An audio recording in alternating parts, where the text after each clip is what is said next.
Would you dare to enter? What if the dead weren't resting? What if the walls of abandoned hospitals still held something evil? Hospitals are places of healing, but they are also places of death. So much suffering, so much pain, sometimes it leaves a mark. And sometimes it doesn't leave at all. This is the true story of our paranormal investigation at San Jose Hospital, a place so haunted that even former staff refused to speak about it. We thought we were prepared. We were wrong. The first warning. Miguel and I arrived just before midnight. San Jose Hospital had been abandoned for over 30 years. The windows were shattered, the walls covered in graffiti, and the air was thick with decay. But the moment we stepped onto the property, I felt something watching. Miguel nudged me. You feel that? I nodded. Yeah, like we're being followed. We hadn't even gone inside yet. And then, a sudden cold gust of wind rushed past us. Behind us, in the overgrown courtyard, the rusted swing set moved on its own. The chains groaned, the empty seats swaying back and forth. There was no wind. I turned to Miguel. We're already not alone. He swallowed hard. Let's go in. The whispering hallway. The entrance doors were ripped off their hinges, leading into a dark hallway. The moment we stepped inside, our flashlights flickered. We were not alone.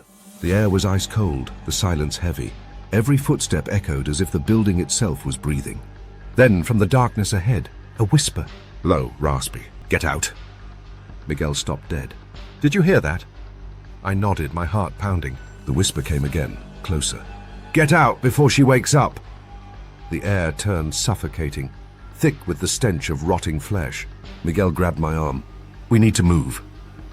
We had no idea what we had just disturbed. The operating room, the further we walked, the worse it got. Rooms filled with rusted hospital beds, shattered medical equipment, and dark stains on the walls. Then we found it, the operating room. The door creaked open, revealing an untouched surgical table. Everything else was covered in dust except for the table. It looked recently used. Miguel ran his fingers along the surface. And then a loud metal crash behind us. We spun around. A scalpel had fallen onto the floor. Miguel's hands were empty. It didn't fall. It was thrown. And then from the darkness, a sound. Wet. Shuffling. Like bare feet on tile. Something was coming. The basement. The screaming corridor. The footsteps led us downward. To the basement. The air grew thicker, colder. Miguel hesitated. Man, we shouldn't go down there. But something called to me. A whispering, echoing voice in my mind. Come see. The door to the basement was already open. We stepped inside, and the screaming started. Blood-curdling, agonized screams, echoing down the long, dark corridor. We saw shadows shifting along the walls. Miguel grabbed my arm. Run, we ran. The screams followed, but there was nowhere to go. The hallway stretched longer and longer, the doors on either side vanishing. We weren't running forward, we were running in circles. And then at the end of the hall, she was waiting. A woman in a hospital gown, her hair covering her face. She lifted her head. Her mouth was missing, and she ran at us. The morgue, the dead still speak. I don't remember how we got out of the basement. One moment there was darkness, cold, suffocating, endless.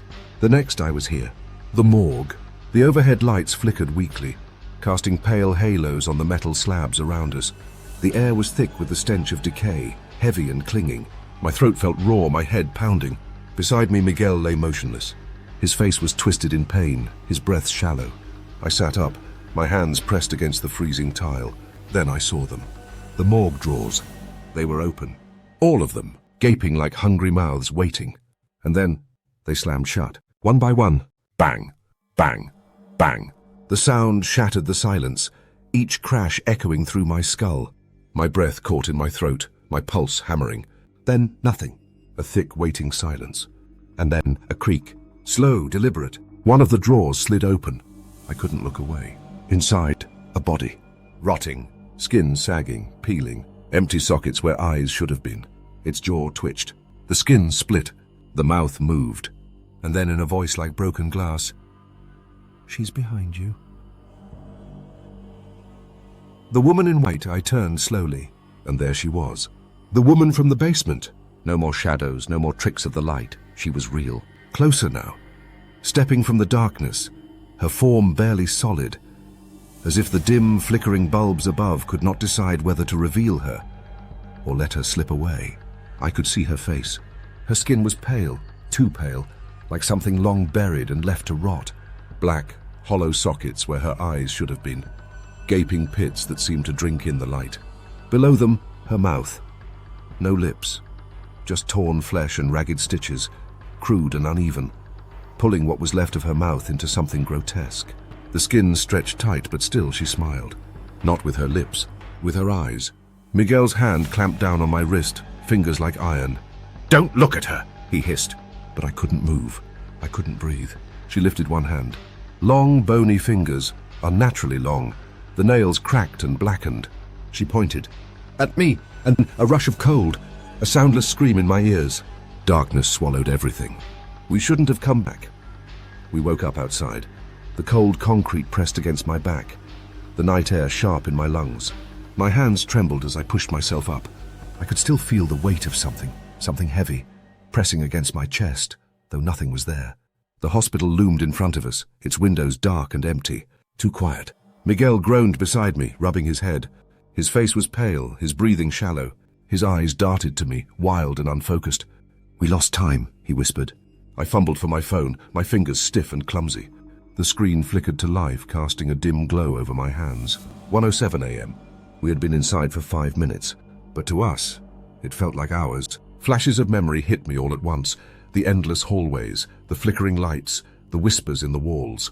The feeling of something just behind us, always just out of sight. A shiver crawled up my spine.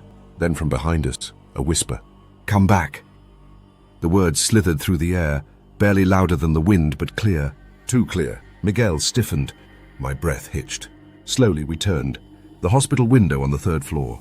She was there, the woman, standing motionless, framed by the glass, her hands pressed lightly against it, watching. Her eyes were wide, unblinking. She was still smiling. And then she raised her hand and waved.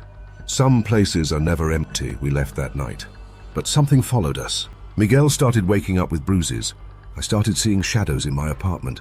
And then, the worst part, one night I heard it, that same whisper, right outside my bedroom door. "Come back."